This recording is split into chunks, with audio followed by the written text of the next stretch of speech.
तारू का हो? कहाँ जा तारू? जा तनी घास काटे। पता बा कुछ न्यूज सुनलू हो? कैसन न्यूज हो? अरे सियार आइल बड़न स। सियार आइल बड़न? तब कहाँ वहाँ? ल पता नहीं खे तोहरा के? ना हो। काली का कई जना के फरले बड़न स। फरले बड़न स? तब ई कुल तो हम कोनो बातें नहीं खिजाना। तो ठीक बा सुनो। बताव। हकाटे जई हो जनी घास बात सुनो गोरी खा।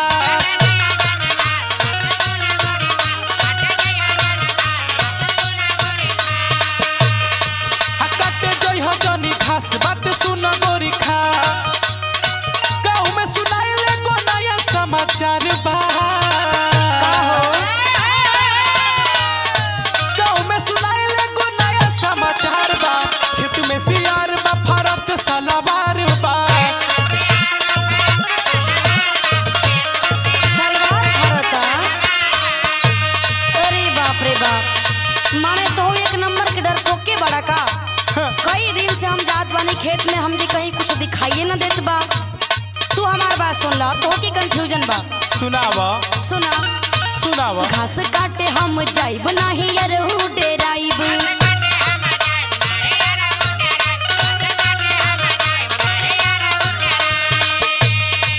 घास काटे हम जाइब नाही यरहू डेराइब। काहे भड़कावतारा खेत में सियार बा। काहे भड़कावतारा खेत में सियार बा। न फर सलवार बा, ई न्यूज बेकार बा।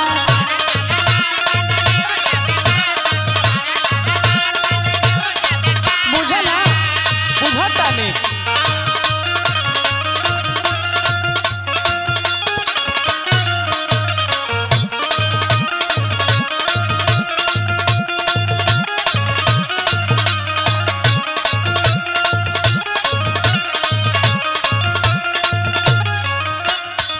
सुनो बोला। तोहर माथा पगलाई नइखे न। नहीं, माथा हमार नहीं के पगलाई, माथा तोहार पागल हो गईल बा। पूरा गांव पूरा हल्ला बा, पूरा गांव में हल्ला बा। माए सारा पता तो ही के बाका, हमके तो कुछ नहीं के पता। सुनो बोला। बाटे पगलाइल कोई लोग के बाटे गड़वाले।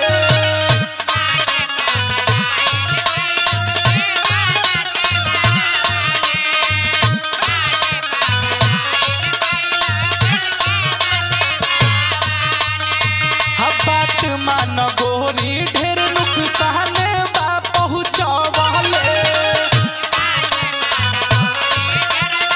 ई कुल तोहार भरम बा।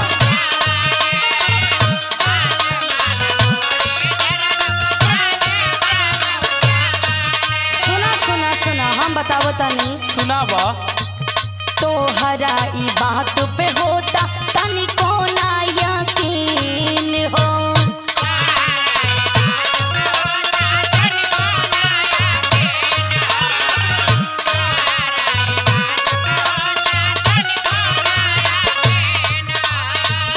ऐसन कुछ भइल ना काटे गईनी केतना दिन हो।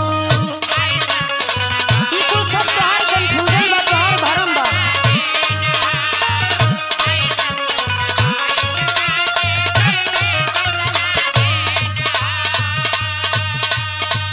एकदम पागल ना हो। का हो? जाना तारू का?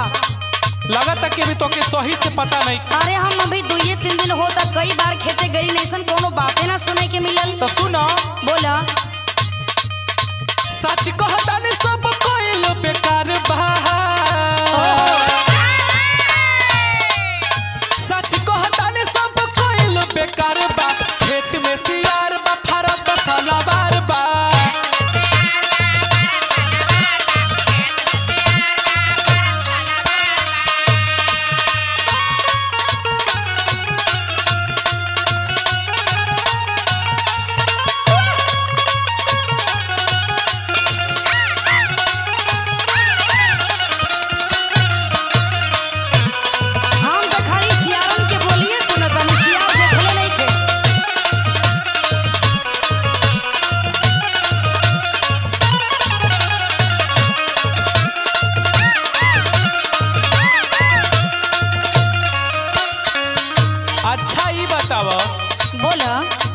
सुनाई देता?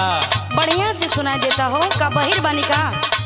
अच्छा ही बताओ जा को बहन हो जा तो लोग को बहन हो जा? 2 गो बहन बनी जा। तो से पूछा तनी कि को बहन हो जा? सुनाई नहीं के देत कहत तनी कि 2 बहन बनी जा। तो उनकरा साथ नहीं खे ना भइल? माने उनका साथे कुछ भई रहत त हम का करे जैती? तब लगा तोहरे साथे भइल बा, तू हमके बतावल नहीं कुछ चाह। अरे बाप रे बाप, एक नंबर की घन चकड़े बड़ा का हो। तू ना बोला हाँ वो करे ही चलते सबे बाटे डेराइल हो।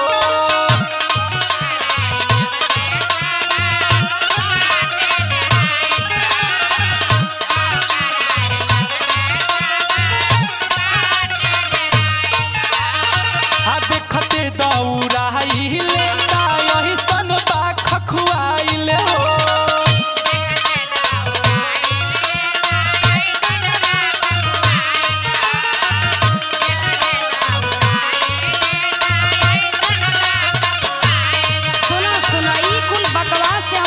फर्क पड़े वाला नहीं बा, तोरे जैसन हम डरपोका नहीं बनी। अच्छा ठीक है बा। सुना बोलो किसान देहाती राहुल सैनी नहीं खेडारी हो।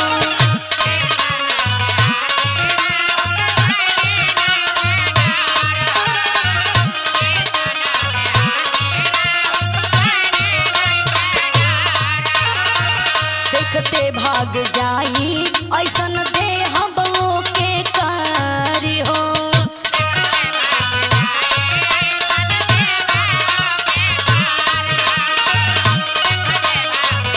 ले जाके डंडा से मार मार दो तुम भगा दे। बुझल? बुझाव। सुनो बोला हमारे महेश नाम अब तोरा पता बा? अरे हमारे पास तो सबके रोग का इलाज बा। उस यार में कि हम का बुझी। सुनो बोला बुझ बात गोरी खूब लेते उलहर बा।